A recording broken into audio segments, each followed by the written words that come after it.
প্রাণী হিসাবে সকল সৃষ্টি বা প্রাণী ছাড়াও সকল সৃষ্টির প্রতি আমাদের একটা দায়বদ্ধতা, দায়িত্বশীলতা থাকবে। এই জন্যই তো আপনি যা খুশি তা করতে পারেন না একটা গাছের সাথে, একটা প্রাণীর সাথে, একটা বিড়ালের সাথে, একটা কুকুরের সাথে। এমনকি আল্লাহর একটা নিষ্প্রাণ কোন সৃষ্টি, সেটাকেও আপনি যথেচ্ছা ব্যবহার করতে পারেন না, সেখানে আপনার দায়িত্বশীলতার ব্যাপার থাকে। এটা হলো মুসলমানদের স্ট্যান্ড, যেটা নাস্তিক্যবাদীদের স্ট্যান্ডের চাইতে অনেক বেশি যৌক্তিক, অনেক বেশি শক্তিশালী এবং অনেক বেশি লজিক্যাল। আমাদের ওয়ালা বারা সম্পর্কে কারণ হয়তো জ্ঞানের অভাব, কেউ হয়তো সেকুলার পৃথিবীর নানা অপপ্রচারের শিকার হয়ে এ সম্পর্কে ভুল ধারণা করে বসে আছে। তাদের এই ধারণাটি ভাঙা দরকার।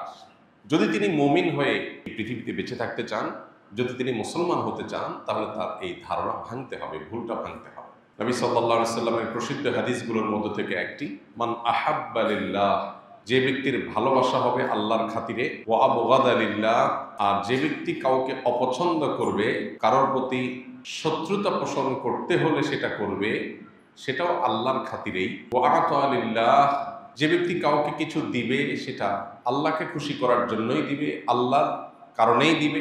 ওয়া মানা আলিল্লাহ, কাউকে কিছু দিবে না, সেটাও আল্লাহর জন্যই দেওয়া থেকে বিরত থাকবে। এই লেভেলটাতে যদি কেউ যেতে পারে, ফাকাদ ইসতাকমালাল ঈমান, এই ব্যক্তি তার ঈমানকে পরিপূর্ণ করে ফেলেছে। এই ব্যক্তি ঈমানদার হিসাবে পরিপূর্ণ হতে পেরেছে যদি কেউ এই লেভেল পর্যন্ত যেতে পারে। আল্লাহ সুবহানাহু ওয়া তাআলা আমাদেরকে এই লেভেলের ঈমানদার হওয়ার তৌফিক দান করুন। আমিন। এই হাদিসটি ইসলামী আকীদা, ইসলামী বিশ্বাসের একটা গুরুত্বপূর্ণ ভিত্তি, আর সেটি হলো আল ওয়ারা ও আল বারা, আল্লাহর জন্য ভালোবাসা এবং আল্লাহর জন্য বৈরিতা। এটা ঈমানের গুরুত্বপূর্ণ একটা পার্ট, ঈমানের গুরুত্বপূর্ণ একটা অংশ। এর সাথে ঈমানের সম্পর্ক অত্যন্ত সুগভীর এবং সুনিবিড়। আজ নানা মুখরোচক স্লোগানে আমরা অনেকে ঈমানের গুরুত্বপূর্ণ এই বিষয়টাকে ভুলে বসেছি, অনেকে ভুল বুঝে বসে আছে। অনেকে হয়তো দিন সম্পর্কে খুব ভালো জানাশোনা না থাকার কারণে এ সম্পর্কে আমরা জানিই না যে ওয়ালা এবং বারা জিনিসটা আবার কি। এই যে আমাদের ওয়ালা বারা সম্পর্কে কারণ হয়তো জ্ঞানের অভাব, কেউ হয়তো সেকুলার পৃথিবীর নানা অপপ্রচারের শিকার হয়ে এ সম্পর্কে ভুল ধারণা করে বসে আছে। তাদের এই ধারণাটি ভাঙা দরকার। যদি তিনি মুমিন হয়ে এই পৃথিবীতে বেঁচে থাকতে চান, যদি তিনি মুসলমান হতে চান, তাহলে তার এই ধারণা ভাঙতে হবে, ভুলটা ভাঙতে হবে। আমাদের এই পৃথিবীতে এখন খুব মুখরোচক একটা স্লোগান হলো উদার হও, যেটা শুনতে খুব ভালো শোনা যায়। এই স্লোগানটা আপনি দেখবেন ইসলাম এবং মুসলমানদের প্রতি যারা বিদ্বেষ পোষণ করে, শত্রুতা যাদের অন্তরে লালন করে, সেই মানুষগুলো এই স্লোগানটা একটু বেশি বেশি বলে যে আমাদেরকে উদার হতে হবে, আমাদেরকে ব্রড হতে হবে। এ সম্পর্কে আলী রাদিয়াল্লাহু তাআলা সে উক্তিটা খুব জুৎসই মন্তব্য মনে হয়। কালিমাতু হাক্কিন উরিদা বিহাল বাতিল, কথা সত্য মতলব খারাপ। উদার হতে হবে ঠিক, কিন্তু আসলে তারা আমাদেরকে অর্থাৎ মুসলমানদেরকে উদার হওয়ার কথা বলে যেই জায়গাটা নিতে চায়, সেটা আমাদের কাঙ্ক্ষিত জায়গা আসলে না, সেটা আমাদের প্রত্যাশিত জায়গা না, সেখানে আমরা আসলে যেতে চাচ্ছি না। নিজের অজান্তে সেই জায়গাটা হয়তো আমি চলে যাচ্ছি। আল্লাহর জন্য ভালোবাসা, আল্লাহর জন্য বৈরিতা, এই বিষয়টাকে আজ আমাদের মুসলমানদের মধ্যে অনেকে, অর্থাৎ সো কল্ড বা নামধারী মুসলমানদের মধ্যে অনেকে মনে করে এটা একটা সীমাবদ্ধতা, সংকীর্ণতা। যেমন আপনারা খুব চমকপ্রদ কিছু কথা শুনতে পান, এর ভিতরে একটা হলো সবার উপর মানুষ সত্য, তাহার উপর নাই। মানবিকতা, মানবিক মূল্যবোধ, এই বিষয়গুলোকে সবচেয়ে বড় করে দেখা। মানুষকে মানুষ হিসাবে দেখেন, ধর্মের বিচারে দেখেন না। শুনতে খুব সুন্দর শোনা যায় না? বাহ, কত উদার, কত ব্রড। মানুষকে মানুষ হিসাবে দেখার চেষ্টা করেন, ধর্মের বিচারে দেখার চেষ্টা করেন না। তার মানে আপনি ধর্মের যে গণ্ডি, এটার ঊর্ধ্বে উঠে গেলেন। সুবহানাল্লাহ, ধর্মের গণ্ডি থেকে ঊর্ধ্বে উঠে গেলেন। কোরআন এবং হাদিস বলছে ভালোবাসা হবে আল্লাহর খাতিরে।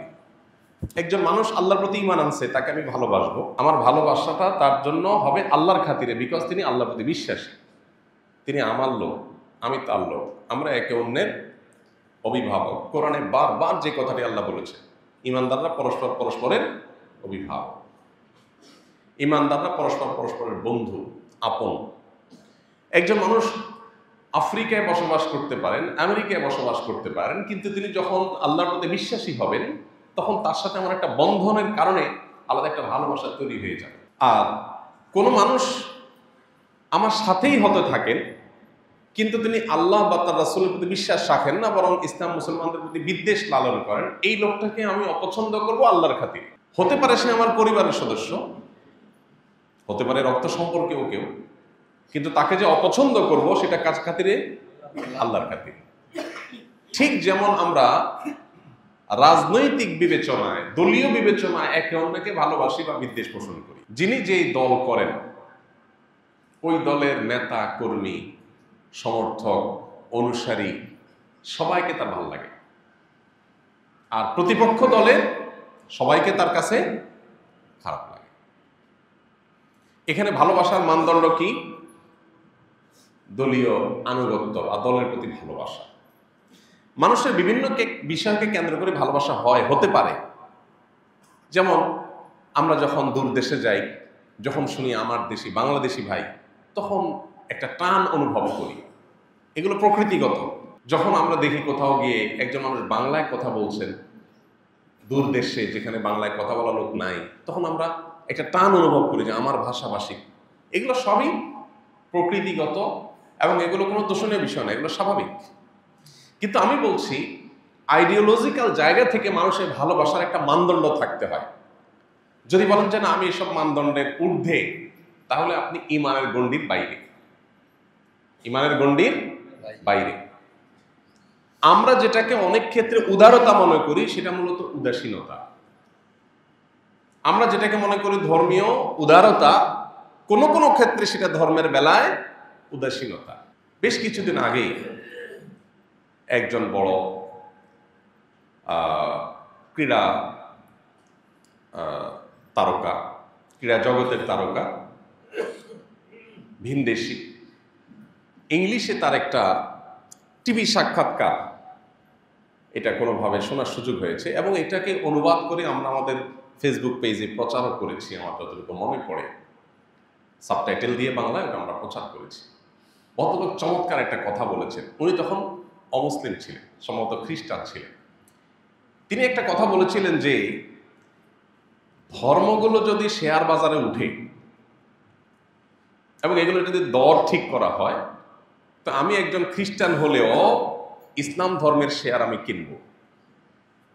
কেন কিনবেন? উনি বলছেন আমি বাজি ধরে বলতে পারি পৃথিবীতে টিকলে শুধু এটাই টিকবে, আর বাকিগুলো টিকবে না। এবং তিনি অনেকগুলো কথা বলেছেন, বলেন যে আমরা আমাদের পশ্চিমা পৃথিবীতে মেয়েদেরকে উদারতা, স্বাধীনতার নাম দিয়ে যা দিয়েছি, তাতে মেয়েরা ক্ষতিগ্রস্ত হয়েছে, আমরা ক্ষতিগ্রস্ত হয়েছি, ছেলেরাও সবাই ক্ষতিগ্রস্ত হয়েছে। তিনি উদাহরণ টেনে বলছেন যে আপনি যদি সৌদি আরবে যান, তো দেখবেন একজন মেয়ের 8টা 10টা 12টা বাচ্চা। এতগুলো বাচ্চা সামলানোর পরে সে খুব হ্যাপি, তার কোনো দুঃখ নেই। সে এটা বলতেছে না যে আমার স্বামীর সেবা, এতগুলো বাচ্চার খেদমত, এরপরে সংসার, আত্মীয় স্বজন, আমি আর পারতেছি না। কিন্তু এর বিপরীতে আপনি দেখবেন আমাদের পশ্চিমা পৃথিবীতে, তিনি তার তখনকার কথা বলছেন যে পশ্চিমা পৃথিবীতে নারী অধিকার দেওয়ার নাম করে নারীদেরকে যা দেয়া হয়েছে, তাতে তারা ডিপ্রেশন এবং ফ্রাস্ট্রেশন ছাড়া আর কিচ্ছু পায় নাই। শুধু নারীরা না, ছেলেরাও। পরিবার ব্যবস্থাপনা ভেঙে পড়ে গেছে, কোনো স্বামী নাই, সংসার নাই, ছেলে মেয়ে নাই, ঝামেলা নেই, তারপর সে ডিপ্রেসড, সে বেঁচে থাকতে চায় না, হতাশা তাকে গ্রাস করে ফেলে, সে মেডিসিন নিয়ে ঘুমাতে চায়, সে মাদক নিয়ে কোনো রকম পৃথিবীর জগৎ থেকে বাইরে গিয়ে সে কোনো রকম বেঁচে থাকতে চায়। এই কঠিন বাস্তবতা কথা তিনি তুলে ধরেছেন এবং সেখানে একটা কথা বলেছেন যেটা আমার মূল আলোচ্য বিষয়, সেটা হলো তিনি বলেছেন যে if you tolerate for everything you are stand for nothing. আপনি যদি সব ব্যাপারে টলারেন্ট হয়ে যান, সব ব্যাপারে যদি বলেন উদার হয়ে যান, তাহলে আপনি আসলে কোনো আইডিওলজি নাই, আপনার কোনো দর্শন নাই, আপনার কোনো অবস্থান নাই, আপনি আসলে আদর্শিকভাবে দেউলিয়া একজন মানুষ। আমাদের সমাজে এখন এই স্লোগানটা বেশ জনপ্রিয় হয়ে উঠছে। পশ্চিমা পৃথিবী থেকে আসছে এটা, সেকুলাররা আমদানি করছে, মুসলমানের সন্তানরা সেটাকে গোগ্রাসে গিলছে।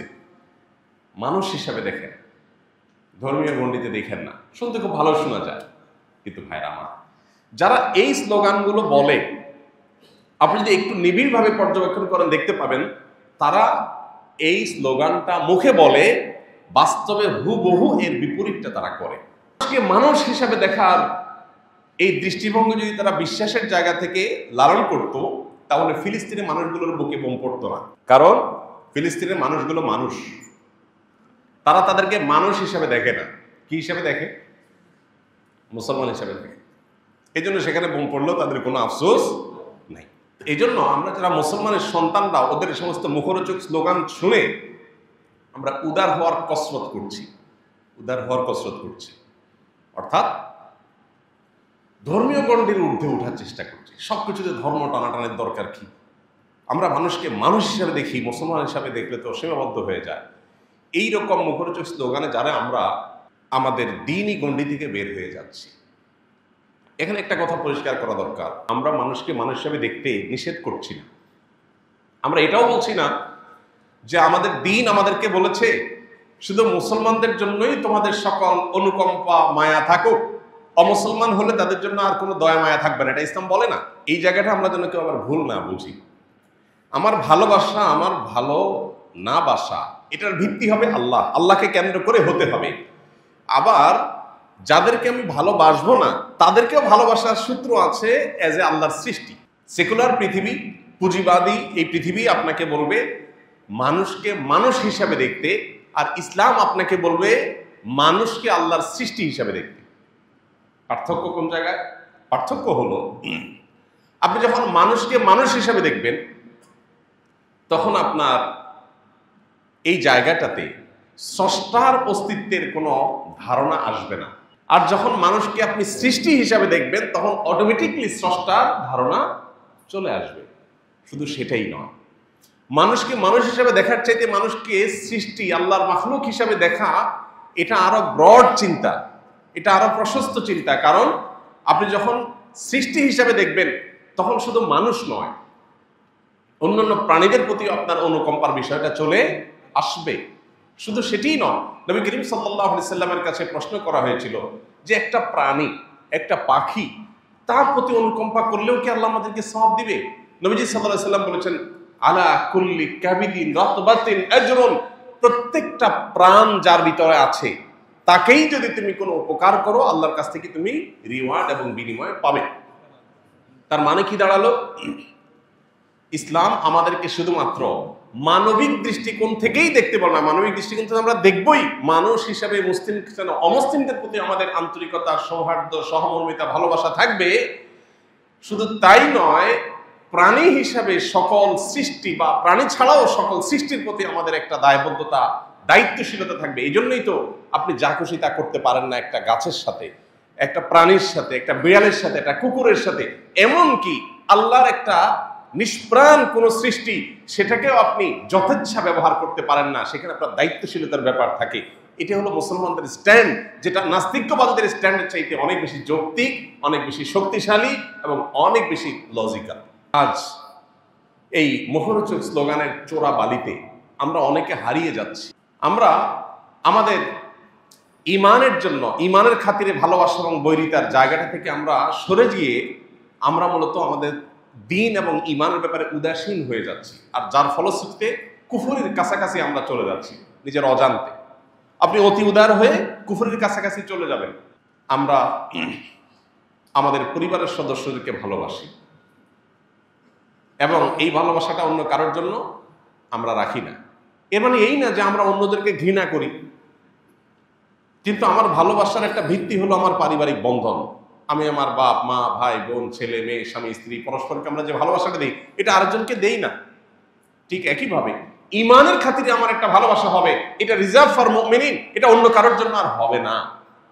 আমি অন্য ধর্মের মানুষকে ভালোবাসবো মানুষ হিসাবে, সন্দেহাতীত ভাবে, কিন্তু তিনি আল্লাহর প্রতি অবিশ্বাসী, আখিরাতের প্রতি অবিশ্বাসী, সেই জায়গা থেকে আমি অবশ্যই তার সাথে আমার একটা দ্বিমতের জায়গা থাকবে, একটা দেয়াল প্রাচীর থাকবে। অর্থাৎ ভালোবাসার পাশাপাশি তার সাথে আমার একটা মতের ভিন্নতা, আদর্শগত ভিন্নতার কারণে আমি যে আল্লাহর একত্ববাদ বিশ্বাস করি, তিনি সে আল্লাহর সাথে শিরক করেন, যেটা আল্লাহ সবচেয়ে বেশি অপছন্দ করেন, সেই খাতিরে, সেই কারণে তার প্রতি আমার অপছন্দ, তার আদর্শের প্রতি আমার অপছন্দ লাগা, সেটাও এখানে থাকতে হবে। এখানে আরেকটা মুখরোচক স্লোগান আছে, খুবই হাস্যকর, সেটা হলো সিনেমার ডায়ালগ, পাপকে ঘৃণা করো, পাপীকে না। এটা শুনতে খুব ভালো শোনা যায়, কিন্তু একটা অবাস্তব এবং অযৌক্তিক একটা কথা। কেউ যখন অপরাধ করে তখন অবশ্যই তার অপরাধের মাত্রা অনুপাতে তার প্রতি আপনার ঘৃণা বাই ডিফল্ট আসবে, আসাটা যৌক্তিক এবং স্বাভাবিক। ভাইরা আমার, আল্লাহর জন্য ভালোবাসা, আল্লাহর জন্য বৈরিতা, এটার যদি সর্বোচ্চ লেভেলে কেউ পৌঁছাতে পারে, তিনি ইমানদার হিসেবে পরিপূর্ণ হয়ে যাবেন। আর যদি উদারতার, তথাকথিত উদারতার চোরাবালিতে হারিয়ে গিয়ে আমি আমার ইমানই ভালোবাসা, হুব লিল্লাহ বুগজ লিল্লাহ, আল্লাহর জন্য ভালোবাসা, আল্লাহর জন্য বৈরিতা, এইটাকে যদি আমি এস্টাবলিশ করতে না পারি, তাহলে আমি ভালো মুসলমান কখনোই হতে পারবো না। এই জিনিসটা প্রকাশ কিভাবে ঘটবে? আল্লাহর জন্য ভালোবাসি, আল্লাহর জন্য ভালো না বাসি, প্রকাশ কিভাবে ঘটবে? ওই যে হাদিসে আসছে পরের অংশে, ও আতালিল্লাহ ওয়া মানা আলিল্লাহ। আপনি একটা জায়গায় একটা লোককে টাকা দিয়েছেন, কেন দিয়েছেন? কারণ তিনি একটা ভালো কাজ করবেন, যাতে আল্লাহ খুশি হবেন। আরেক জায়গায় টাকা দেওয়ার অপশন আছে, বাট আপনি দিচ্ছেন না কেন? কারণ এখানে দিলে আল্লাহ নাখোশ হবেন, অসন্তুষ্ট হবেন, সেজন্য আপনি দিলেন না। আপনি কাউকে ভালোবাসলেন কেন? কারণ লোকটা খুব আল্লাহওয়ালা, লোকটা খুব আমলদার, লোকটা খুব সৎ, হালাল উপার্জন করেন, উত্তম আচরণ আছে, তিনি নামাজি, তিনি মানুষের ব্যাপারে দায়িত্বশীল, লেনদেনে খুব সঠিক, তিনি একজন আদর্শ মুসলমানের চিত্র তার মধ্যে ফুটে উঠেছে, সেই কারণে আপনি তাকে ভালোবাসেন। এটা আল্লাহর জন্য ভালোবাসা। আরেকটা লোক, সে হয়তো আপনার কাছের লোক, কিন্তু লোকটা খারাপ, এজ এ মুসলমান সে ভালো মুসলমান হতে পারে নাই, অথবা আল্লাহ প্রতি বিশ্বাসী না, আল্লাহর অনুগত না, আল্লাহ রসুলের সুন্নাহর অনুসারী না, সেই কারণে আপনি তাকে পছন্দ করেন না, এটা আল্লাহর জন্য অপছন্দ করেন। এই বিষয়টাকে আরেকটা হাদিসে নবী সাল্লাল্লাহু আলাইহি সাল্লাম আরো চমৎকার ভাবে তুলে ধরেছেন। সেটা হলো, তিনি বলেছেন, হাদিসটি আমরা সবাই কম বেশি শুনেছি, প্রত্যেক মুসলমান, পুরো পৃথিবীর সমস্ত ইমানদাররা সবাই একটা দেহের মতো, একটা শরীরের মতো। যখন পুরো শরীরের কোনো একটা অঙ্গ অসুস্থ হয়, জ্বর হলো, মাথা আঘাতপ্রাপ্ত হয়েছে, আঘাতের কারণে শরীরে জ্বর এসে গেছে, পায়ে তো আসে না জ্বর, কি বলেন? হাতে জ্বর হয় কেন? আঘাত তো মাথায় পাইছে, পাও কেন জ্বর হবে? মাথা যখন ব্যথা হয় তখন তো মাথা জেগে থাকে, হাত পা তো ঘুমায় নাকি? কেন ঘুমায় না? কারণ দেহের প্রত্যেকটা অঙ্গ প্রত্যঙ্গ একে অন্যকে এতটা অনুভব করে, বা একটার সাথে আরেকটার নিবিড় সম্পর্কে এতটাই গভীর, যে একটা যখন কষ্ট অনুভব করে, হাত যখন ভাঙে, তখন পুরো শরীর ব্যথা অনুভব করে, কষ্ট অনুভব করে। হাত যখন কোনো কারণে কেটে যায়, তখন সে কাটার কারণে ব্যথা অনুভব করে। জ্বর যখন হয়, পুরো শরীরের হয়। হয়তো আঘাতটা কোনো একটা অঙ্গ পেয়েছে, কিন্তু পুরো শরীর সেটাকে ফিল করে, অনুভব করে। নবী সাল্লাল্লাহু আলাইহি ওয়াসাল্লাম বলেছেন, সারা পৃথিবীর মুসলমানরা সবাই মিলে একটা দেহের মতো, এই দেহের কোনো একটা প্রান্ত যখন আক্রান্ত হবে, কষ্টে থাকবে, বিপদে পড়বে, জুলুমের শিকার হবে, তাদের প্রতি আল্লাহর শত্রুদের হামলা হবে, তখন গোটা বিশ্বের মুসলমানরা সেটাকে ফিল করতে হবে, যদি সে মুসলমান হয়ে থাকে। আপনি মুসলমান কিনা এটা একটা টেস্ট, এটা একটা পরীক্ষা, যে পৃথিবীর কোন প্রান্তের মুসলমানের কষ্টে আপনি কষ্ট ফিল করেন কিনা। আর যদি মনে করেন যে না, আমি তো ভালো আছি, আপনি বরং মজা নেন, তাহলে সেক্ষেত্রে আপনি নিজেকে মুসলমান হিসাবে দাবি করতে পারেন না। প্রিয় ভাইরা আমার, এই বিষয়টা আজ বড় অভাব চলছে। আমরা পারিবারিক ভিত্তিতে ভালোবাসা, ভাষার কারণে পরস্পরের প্রতি ভালোবাসা, একই ভূখণ্ডের একই এলাকার মানুষ হওয়ার কারণে ভালোবাসা, এরকম আরো নানা ভালোবাসার সাথে আমরা পরিচিত, কিন্তু আল্লাহর সাথে, আল্লাহর কারণে ভালোবাসার সাথে আমরা বেশিরভাগ মানুষ সেভাবে পরিচিত না। আল্লাহ তাআলা বলেছেন, ওয়াল্লাযীনা আমানু আশাদ্দু হুব্বান লিল্লাহ, যারা আল্লাহর প্রতি ঈমান এনেছে তারা সবচেয়ে প্রগাঢ় ভালোবাসাটা আল্লাহকে দেয়, বা আল্লাহর কারণে মানুষকে দেয়, বা অন্য সৃষ্টিকে দেয়। একটা প্রাণীর প্রতিও তার যে মায়া হয়, সেটা সৃষ্টি হিসাবে হয়। এখানে দৃষ্টিভঙ্গিটা সৃষ্টি হিসাবে, মানুষের গণ্ডি থেকে আরো ঊর্ধ্বে, এবং এটা আমাদেরকে স্রষ্টার অস্তিত্বের প্রতি বিশ্বাস বদ্ধমূল করে দেয়। আল্লাহর জন্য আমাদেরকে আল্লাহর জন্য ভালোবাসা, আল্লাহর জন্য বৈরিতা, ওয়ালা এবং বারার এই গুরুত্বপূর্ণ বিষয়টাকে আমাদের জীবনে যেন এস্টাবলিশ করার তৌফিক দান করে।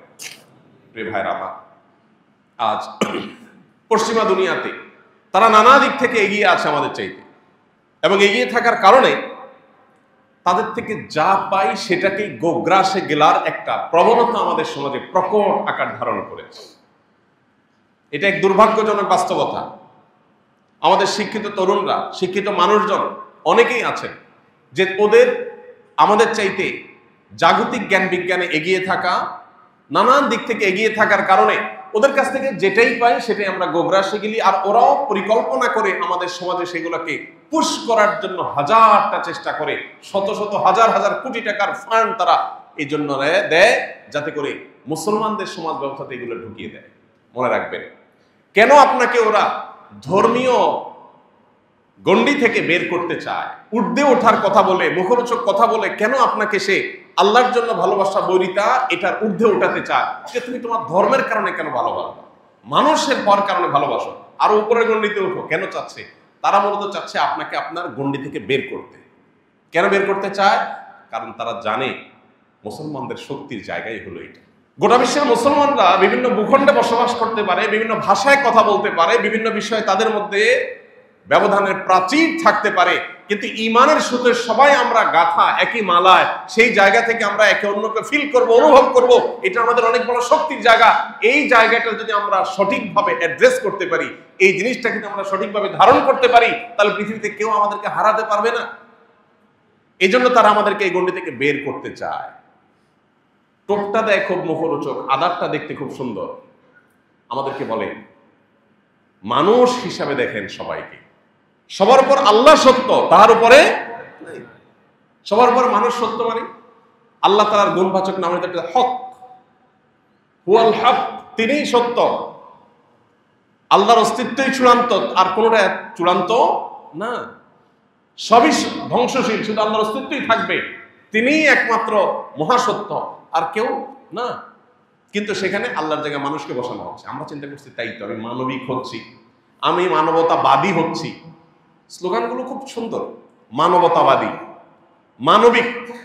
যারা এই স্লোগান দেয়, আপনি আপনার বিবেকটাকে উন্মুক্ত করে যদি আপনি দেখেন, আমি আপনাকে চ্যালেঞ্জ করে বলতে পারি, আপনার বিবেক আপনাকে বলবে পৃথিবীতে সবচেয়ে বেশি অমানবিক ওরা। আপনি একটু ডানে বামে খেয়াল করলে দেখবেন ওদের অমানবিকতার হাজারটা চিত্র। ওরা আপনাকে জবাব দিয়ে তার আওতায় আনবে, ওরা কোনো জবাব দিয়ে করবে না। ছোট একটা এক্সাম্পল দিই। আমরা কে না জানি কোন ব্যক্তিকে দোষী হিসাবে অভিযুক্ত করেই তাকে শাস্তি দেওয়া যাবে না যতক্ষণ পর্যন্ত সেটা প্রমাণ না হয়। এটা আমরা জানি না মোটামুটি সবাই। আমরা এটাকে এখন আরো সুন্দর করে বলি মব জাস্টিস, আইন হাতে তুলে নেওয়া। এগুলো কি ভালো না খারাপ? খারাপ। এই খারাপ পৃথিবীর সব সমাজই তো বলে নাকি? এবং যারা এগুলো বেশি বেশি বলে তাদের চরিত্রটা যদি আপনি দেখেন, ইরাকে হামলা করেছে কি অভিযোগে? সেখানে এমন কিছু অস্ত্র আছে যেগুলো মানবতার জন্য হুমকির। সেই অস্ত্র তাদের নিজেদের কাছে আছে, বাট তাদের কাছে আছে, এটা থাকতে পারে না, এই জন্য হামলা করছে। ওকে, হামলা করে একটা দেশ, একটা জাতি তছনছ করে শেষ করে দেওয়া হয়েছে, হাজার হাজার মানুষ হত্যা করা হয়েছে, হাজার হাজার নারী বিধবা হয়েছে, শিশু এতিম হয়েছে। শেষে সে অস্ত্র কি পাওয়া গেছে? যায়। তাহলে এই যে একটা ভুল আক্রমণ, প্রথমত আপনি কাউকে অভিযুক্ত করেই তাকে হামলা করছেন প্রমাণ হওয়ার আগে, এটা মব জাস্টিস। আপনি যখন একজন মানুষকে রাস্তায় চোর সন্দেহে ধরে তাকে গণপিটুনি দিয়ে মেরে ফেলবেন, এটা মব জাস্টিস। এটাকে আপনি খারাপ করেন, আমিও খারাপ বলি। তো আপনি যখন একটা দেশের উপরে হামলা করেন শুধুমাত্র সন্দেহের ভিত্তিতে, আপনি অভিযোগ করছেন আর হামলা করার জন্য রাইট হয়ে গেছে আপনার জন্য, প্রমাণ হওয়ার জন্য অপেক্ষা করলেন না, এমনকি সেটা নাই যে সেটা প্রমাণ হয়ে গেছে এরপর একটাবার সরি পর্যন্ত বলার প্রয়োজন অনুভব করলেন না। আপনার মতো এই আদর্শের মতো অথর্ব এবং আদর্শিকভাবে মুনাফিকি আদর্শ পৃথিবীতে আরেকটা হতে পারে? এখন আমরা আমাদের পার্শ্ববর্তী দুই দেশের মধ্যে যে যুদ্ধ লেগে গেছে দেখলাম, সেখানে আপনি একই জিনিস দেখতে পাচ্ছেন। একটু চোখ কান খুললে আপনি দেখবেন যে একই জিনিস হুবহু হয়েছে। যে এখানে আপনার অভিযোগ যে আমার দেশে দুর্ঘটনা ঘটেছে, হামলা হয়েছে, এটা তুমি করেছো, এই অভিযোগের ভিত্তিতে আমি সেখানে হামলা শুরু করলাম। সেটা প্রমাণ হওয়ার কোনো প্রয়োজন নাই, ন্যূনতম কোনো সেটা আপনার যৌক্তিক এবং সেটা প্রমাণিত এটাকে সাব্যস্ত করার কোনো প্রয়োজন অনুভব করলাম না। তাহলে যারা আমাদেরকে বলছে যে মব জাস্টিস করা ঠিক না, আইন হাতে তুলনা ঠিক না, তারা কিন্তু সারাদিন এই কাজটা করছে। এরকম আপনাকে অন্তত 10টা এক্সাম্পল দেওয়া যাবে, যে এক্সাম্পলগুলো দেখে আপনার বিবেক আপনাকে বলবে পৃথিবীতে সবচেয়ে বড় ভণ্ড, সবচেয়ে বড় প্রতারক ওরা, যারা সারাদিন আমাদেরকে মানবিক হওয়ার, মানবতাবাদী হওয়ার সবক শোনায়। ইসলামের চাইতে বড় মানবতাবাদিতা, ইসলামের চাইতে বড় মানবিকতা, ইসলামের চাইতে বড় সৃষ্টির প্রতি সহনশীলতা অন্য কোনো জীবন দর্শনের নাই। যেগুলো আছে সেগুলো মুখরোচক এবং বাহ্যিক দৃষ্টিকোণ থেকে ভেতরে অন্তঃসার শূন্য। আমাদের অনেক মুসলমানের সন্তানরা এখনো নিজেদের অবস্থানটাকে তারা পরিষ্কার করতে পারেন নাই। তারা এখনো আজকের এই বিশ্ব পরিস্থিতিকে বিবেচনা করে, মূল্যায়ন করে কোনটা সঠিক কোনটা বেঠিক সেটা ধরতে পারেন নাই। দেখবেন যে অনেক মুসলমানের সন্তান মুসলমানদেরকে দোষে এবং মুসলমানদের শত্রুদেরকে আপন মনে করে ওরা অনেক শান্তিকামী। মুখরোচক আরেক শব্দ, শান্তিকামী। সবচেয়ে বেশি অশান্তি যারা করেছে তারা নাকি শান্তিকামী। নবী করিম সাল্লাল্লাহু আলাইহি সাল্লামের পুরো জীবনকে এমন ভাবে দেখায় যে উনি একজন যুদ্ধবাজ মানুষ ছিলেন, নাউজুবিল্লাহ। আমরা এর আগেও বলেছি 26টি যুদ্ধে প্রায় অংশগ্রহণ করেছেন নবী করিম সাল্লাল্লাহু আলাইহি সাল্লাম। 26টি যুদ্ধ, এক একটা নাম শুনলে, বদর, উহুদ, খন্দক, গোটা পৃথিবী যেগুলোকে চিনে, মনে হচ্ছে কি বিশাল বড় যুদ্ধ, মহাধ্বংসযজ্ঞ হয়েছে, কত হাজার হাজার লাখ লাখ মানুষ যেন মারা গেছে। এই সবগুলো মিলে 400-র বেশি মানুষ মারা যায়নি। আপনি চিন্তা করেন, মুহাম্মদ সাল্লাল্লাহু আলাইহি সাল্লাম তার যে আদর্শ বাস্তবায়ন করেছেন পৃথিবীতে, এটার জন্য সাকুল্যে 1000 মানুষের জীবন দিতে হয় নাই, মাত্র 400 মানুষ এই 26টা যুদ্ধে, তাও দুই পক্ষের মুসলমান সব মিলে তারপর মারা গেছে। আর এখন একটা বোমা হামলায় হাজার হাজার মানুষ মারা যায়। এরা নাকি শান্তিকামী, এরা নাকি মানবতাবাদী, ইসলাম নাকি অশান্তি। ভাইরা, আজ আমাদের ঈমান ছিনতাই হচ্ছে, ঈমান চুরি হয়ে যাচ্ছে, এই সমস্ত মুখরোচক স্লোগানের চোরাবালিতে হারিয়ে যাচ্ছে। আল্লাহ আমাদেরকে ফিতনার এই সময়টাতে ঈমানকে ধরে রাখার তৌফিক দান করুন। আমাদের ভালোবাসা হবে কার খাতিরে? আমাদের শত্রুতা, বিদ্বেষ, বৈরিতা, অপছন্দনীয়তা, এটা হবে কার খাতিরে? আল্লাহর খাতিরে। এবং এই জায়গাটা যদি আপনি খুব বেশি এস্টাবলিশ করতে পারেন, তো আমার কথা নয়, মুহাম্মদ সাল্লাল্লাহু আলাইহি সাল্লামের সার্টিফিকেট হলো ফাকাদ ইসতাকমালাল ঈমান, তাহলে আপনার ঈমান পরিপূর্ণ হয়ে গেল। আল্লাহ আমাদেরকে সেই জায়গায় যাওয়ার তৌফিক দান করুন। আমরা অতি উদার হতে যাব না, উদার হব, অতি উদার হতে যাব না। অতি উদারতা ভালো জিনিস না। আপনি আপনার মায়ের পেটের ভাই, তার প্রতি আপনার একটা ভালোবাসা যেটা অন্য কারোর জন্য নাই। এখানে যদি আপনি অতি উদার হতে যান, সেটা কি ভালো হবে না খারাপ হবে? অবশ্যই খারাপ হবে। আপনার ভাইয়ের জন্য যে ভালোবাসাটা, এটা আর কারোর জন্য থাকতে পারে? আপনার বাবার জন্য যে ভালোবাসা, সেটা আর কারোর জন্য থাকতে পারে না। আপনি যদি এখানে বলেন না, ভাই দেখে তাকে আমি বিশেষ ভালোবাসা দিব, এটা তো সংকীর্ণ চিন্তা। আমি একটু উদার হওয়ার চেষ্টা করি, আমি আরেকজনকেও একই জায়গায় দেব, তাহলে সেটা আপনার অবস্থানগত দেউলিয়াপনা হবে, এটা উদারতা হবে না। এই জন্য দ্বীনের নামে, উদারতার নামে আমাদেরকে যারা আজ মুখরোচক নানা স্লোগান দিচ্ছে, তারা মূলত আমাদেরকে আমাদের দ্বীনের ব্যাপারে উদাসীন করছে। আমাদের ঈমানটুকু তারা ছিনতাই করে নিয়ে যাচ্ছে, আমরা টেরও পাচ্ছি। এবং নবী করিম সাল্লাল্লাহু আলাইহি সাল্লাম এই ওয়ালা এবং বারা সম্পর্কে এত হাদিস বলেছে। পুরো কোরআনের পাতা পাতা আপনি দেখবেন আল্লাহর জন্য ভালোবাসা, আল্লাহর জন্য বৈরিতা। আল্লাহ বারবার করে বলেছেন, বিভিন্ন জায়গায় বলেছেন, যারা মুশরিক, যারা শিরকে লিপ্ত, যারা আল্লাহর প্রতি অবিশ্বাসী, তারা তোমাদের অন্তরঙ্গ আপন, পরম আপন হতে পারে না। মানুষ হিসাবে অবশ্যই, প্রতিবেশী হিসাবে তাদের প্রতি সদাচরণ কাম্য, নির্দেশিত। শুধু তারা কেন, কোনো প্রাণীও যদি হয়, তার মুখে পানির ফোঁটা দেওয়া, খাবার তুলে দেওয়ার শিক্ষা ইসলাম আমাকে দিয়েছে। সো আমি অন্য ধর্মাবলম্বী ভাইদের সাথে সামাজিক শান্তিপূর্ণ সহাবস্থান বজায় রাখা, মানুষ হিসাবে মানবিক তার যে পাওনাগুলো সেগুলো তাকে দেওয়া, এবং তার প্রতি সর্বোচ্চ শ্রদ্ধা ভালোবাসা রাখা এজ এ মানুষ, সেটা আমরা করবো। আমাদের নবীজি সাল্লাল্লাহু আলাইহি সাল্লাম ইহুদীর লাশ দেখে দাঁড়িয়ে গেছে, জিজ্ঞাসা করা হলো, ইয়া আল্লাহর রাসূল, এটা তো ইহুদীর লাশ। বলেছেন, আলাইসাত নাফসা, মানুষ না? অতএব সেই জায়গাটাতে আমাদের অবস্থান ঠিক থাকতে হবে, কিন্তু আমাদের একটা রিজার্ভ ভালোবাসা চূড়ান্ত পর্যায়ে, সেটা হবে শুধুমাত্র আল্লাহর খাতিরে, অন্য কারোর খাতিরে হতে পারে না। আল্লাহ আমাদেরকে সেই লেভেলের ভালোবাসা অর্জন করার তৌফিক দান করুন, এবং সেই লেভেলের ভালোবাসা শুধু হলে হবে না, বৈরিতাও লাগবে। ইব্রাহিম আলাইহিস সালাম বলেছেন, ইন্নী বারিউম মিনাল মুশরিকিন, আমি মুশরিকদের থেকে মুক্ত।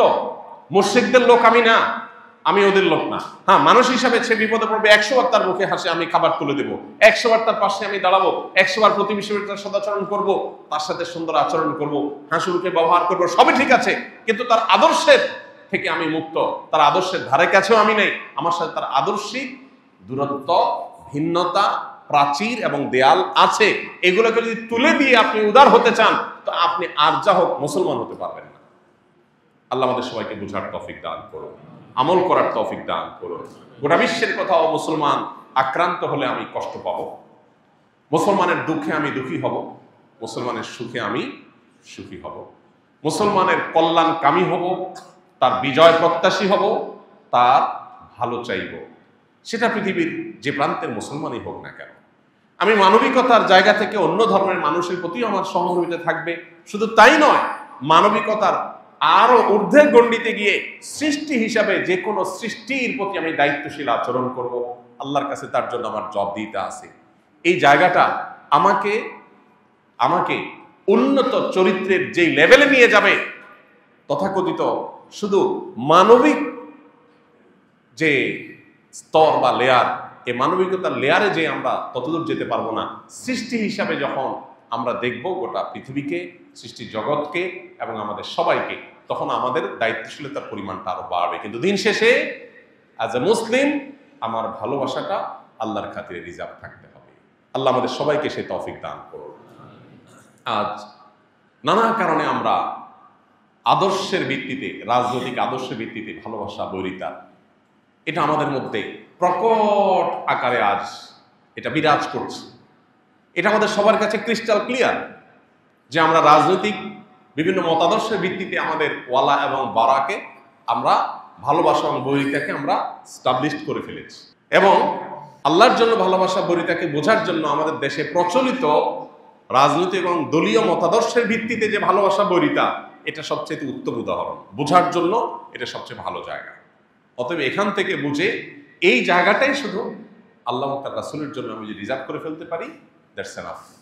আমার ভালো মুসলমান হওয়ার জন্য এটাই যথেষ্ট হবে ইনশাআল্লাহ। আল্লাহ রাব্বুল আলামিন গোটা বিশ্বে মুসলমানদের জন্য কল্যাণ হয় সেরকম কাজ আমাদেরকে করার তৌফিক দান করুন, এবং শুধু মুসলমান নয়, অন্য ধরনের মানুষের প্রতিও মানবিক দায়িত্বশীল মানুষ হওয়ার তৌফিক আল্লাহ আমাদেরকে দান করুন, এবং তারও ঊর্ধ্বে উঠে সৃষ্টি জগতের প্রতিটি সদস্য, প্রতিটি বস্তু, তার প্রতি মুসলমান হিসেবে আমাদের যে দায়িত্বশীল হওয়ার কথা, আল্লাহ তাআলা সেটাও আমাদেরকে হওয়ার তৌফিক দান করুন। তাহলে সেক্ষেত্রে আমরা আল্লাহর প্রিয় পাত্র হতে পারবো, ভালো মুসলমান হতে পারবো, জান্নাতি হওয়ার উপযুক্ত আমরা হতে পারবো, এবং আমাদের আশেপাশে যত অশান্তি, যত হামলা পাল্টা হামলা, এগুলোর সবগুলোর অবসান ঘটে আল্লাহ রাব্বুল আলামিন শান্তিপূর্ণভাবে আমাদেরকে বসবাস করার তৌফিক দান করুন। বিশেষ করে আমাদের প্রিয় এই মাতৃভূমি, এই মাতৃভূমিকে আল্লাহ তাআলা সকল প্রকার অশান্তি, সকল প্রকার শকুনের চোখ থেকে আল্লাহ